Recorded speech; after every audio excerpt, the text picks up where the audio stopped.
নিজের স্ত্রীর সাথে সর্বোচ্চ সুন্দর ব্যবহার করতে হবে ভাইরা। আল্লাহ বলেছেন ওয়াশিরুহুন্না বিল মারুফ, তাদের সাথে সুন্দর আচরণ করো। আমাদের অনেক ভাইরা আছেন বাহিরে অনেক ভালো, কাস্টমারের সাথে ভালো, ক্লায়েন্টের সাথে ভালো, পরিচিত অপরিচিত মানুষের সাথে ভালো, কিন্তু নিজের স্ত্রীর সাথে যা তা আচরণ, বদরাগ আছে না নাই? বেচারের উপরে যত রকমের টর্চার, অবিচার, গালমন্দ, বাজে কথা ঘরে ঘরে। অনেক লোক আছে বাহিরে অনেক সভ্য ভদ্র, ওনাকে মানুষ অনেক ভালো জানে, কিন্তু ওনার বউ জানে ওনার চরিত্রের হাল কি, ঠিক না?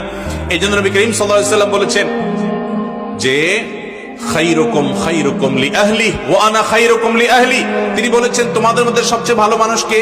এই মাহফিলের মধ্যে সবচেয়ে ভালো মানুষ কে?